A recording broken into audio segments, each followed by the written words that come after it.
இன்றைய கனேடிய செய்திகள். தலைப்புச் செய்திகள். யோக் பிராந்தியத்தில் திருட்டு சம்பவம், 5 பேர் மீது குற்றச்சாட்டுக்கள். கனடாவில் மாயமான இந்திய மாணவனுக்கு ஏற்பட்ட துயரம். கனடாவில் G7 மாநாட்டிலிருந்து பாதியிலேயே வெளியேறினார் ட்ரம்ப். ட்ரம்பின் கருத்து அவமதிப்பானது, ஒன்டாரியோ முதல்வர் தெரிவிப்பு. குடியிருப்பின் மேற்கூரையில் விழுந்த சிறிய விமானம். ஈரானின் புதிய உயர் இராணுவ தளபதி கொலை, இஸ்ரேல் வெளியிட்ட அதிர்ச்சி தகவல். டொரண்டோவில் கொள்ளை மற்றும் மிரட்டி பணம் பறிப்பு, 2 பேர் கைது. யோக் ரீஜனல் போலீசின் integrated property crime task force 2025 March மாதம் விசாரணைகளை ஆரம்பித்தது. வீடுகளில் யாரும் இல்லாத நேரத்தில் அதன் பின்புற கதவுகளை உடைத்து நுழையும் முறையை குற்றவாளிகள் பின்பற்றியுள்ளதாக போலீசார் கூறுகின்றனர். ஜூன் 5ஆம் திகதி பிற்பகல் 1:30 மணியளவில் வானில் உள்ள வெஸ்டர்ன் மற்றும் லாங்ஸ்டாஃப் ரோட்ஸ் பகுதியில் 3 சந்தேக நபர்கள் கைது செய்யப்பட்டனர். மேலும் 2 பேர் 4 குடியிருப்புகள் மற்றும் 6 சந்தேகத்திற்கிடமான வாகனங்களில் நடத்தப்பட்ட தேடுதல் நடவடிக்கையின் பின்னர் கைது செய்யப்பட்டனர். Luis Alberto Rodriguez Martinez, Francisco Felipe Rodriguez Martinez, Carlos Alberto Rodriguez Vera, Mike Sebastian Rodriguez Martinez மற்றும் வில்சன் மிஜியா அராங்கோ ஆகியோர் மீது குற்றச்சாட்டுகள் பதிவு செய்யப்பட்டுள்ளன. மேலதிக பாதிக்கப்பட்டவர்கள் முன்வருமாறு காவல்துறையினர் அழைப்பு விடுத்துள்ளனர். கனடாவில் காணாமல் போயிருந்த இந்திய மாணவர் சாயில்குமார் சடலமாக மீட்கப்பட்டுள்ளார்.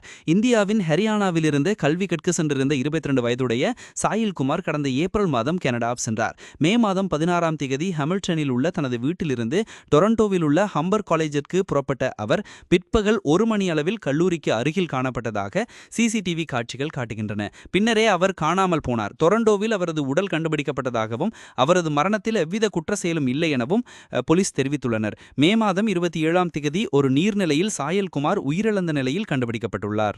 மத்திய கிழக்கில் பதட்டம் அதிகரித்துள்ள நிலையில் அமெரிக்க ஜனாதிபதி டொனால்ட் ட்ரம்ப் கனடாவில் நடைபெறும் G7 உச்சி மாநாட்டிலிருந்து பாதியிலேயே வெளியேறியுள்ளார்.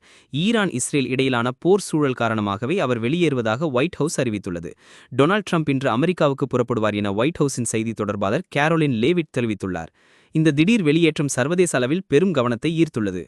அமெரிக்க ஜனாதிபதி டொனால்ட் ட்ரம்ப் வெளியிட்ட கனடாவை 51வது மாநிலமாக்க வேண்டும் என்ற கருத்து கனடா அமெரிக்க உறவை அவமதிப்பது என ஒன்டாரியோ முதல்வர் டக் ஃபோர்ட் தெரிவித்துள்ளார். அமெரிக்க ஆளுநர்கள் பலர் இதுகுறித்து பேசியதாகவும் ட்ரம்ப் மட்டுமே இச்சிக்கலை உருவாக்குவதாகவும் ஃபோர்ட் குற்றம் சாட்டினார். ட்ரம்ப் உறவுகளை சீரமைக்க வேண்டும் எனவும் ஃபோர்ட் வலியுறுத்தினார். தற்போது ஃபோர்ட் மற்றும் பிற மாநில முதல்வர்கள் அமெரிக்காவின் பாஸ்டன் நகரில் உள்ள ஆளுநர்களை சந்தித்து வர்த்தக பேச்சுவார்த்தைகளில் ஈடுபட்டு வருகின்றனர். ட்ரம்பின் கருத்துக்கள் இருப்பினும் அமெரிக்க ஆளுநர்களுடன் நல்லுறவுடன் பேச்சுவார்த்தை நடப்பதாக ஃபோர்ட் குறிப்பிட்டார். அமெரிக்காவின் கான்சஸ் மாநிலத்தில் சிறிய ரக விமானம் ஒன்று மேற்கூரையில் விழுந்து விபத்துக்குள்ளானது. காண்டனரில் உள்ள நியூ செஞ்சுரி ஏர்போர்ட் அருகே இந்த விபத்து நிகழ்ந்துள்ளது. விமானத்தில் பயணித்தவர்களில் 2 பேர் காயமடைந்துள்ளதாக வெளிநாட்டு ஊடகங்கள் செய்தி வெளியிட்டுள்ளன. காயமடைந்த இருவரும் வைத்தியசாலையில் அனுமதிக்கப்பட்டுள்ளதாகவும் விமான விபத்துக்கான காரணம் குறித்து விசாரித்து வருவதாகவும் பொறுப்பு அதிகாரிகள் தெரிவித்துள்ளனர். ஈரானில் புதிதாக நியமிக்கப்பட்ட உயர் இராணுவ தளபதி அலி ஷட்மானி கொல்லப்பட்டதாக இஸ்ரேலி டிஃபென்ஸ் ஃபோர்சஸ் அறிவித்துள்ளது. இது குறித்து இஸ்ரேல் பாதுகாப்பு படைகள் வெளியிட்டுள்ள செய்திக்குறிப்பில், ஈரானின் போர்க்கால தலைமை தளபதியான அலி ஷட்மானி மத்திய தெஹ்ரானில் IAF தாக்குதலில் கொல்லப்பட்டதாக தெரிவிக்கப்பட்டுள்ளது. அவர் இஸ்லாமிய புரட்சிகர காவல் படை மற்றும் ஈரானிய இராணுவம் இரண்டிற்கும் கட்டளை தளபதியாக இருந்தார். இரு நாடுகளுக்கும் இடையிலான போரில் உயிரிழப்பு எண்ணிக்கை அதிகரித்து வருகிறது. ஈரானில் 224 பேரும் இஸ்ரேலில் 24 பேரும் கொல்லப்பட்டுள்ளனர். டொரண்டோவில் இடம்பெற்ற கொள்ளை மற்றும் மிரட்டி பணம் பறிப்பு விசாரணையில் ஒரு ஆணும் ஒரு பெண்ணும் கைது செய்யப்பட்டுள்ளனர். 3வது நபர் தேடப்பட்டு வருகிறார்.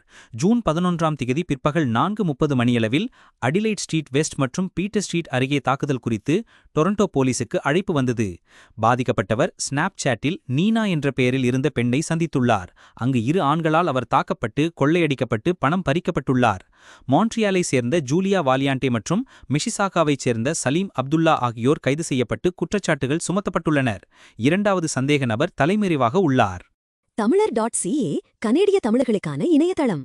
கனடா தொடர்பான இன்னும் பல தகவல்களை தொடர்ந்து அறிய எமது சமூக வலைதளங்களை ஃபாலோ செய்யுங்கள்.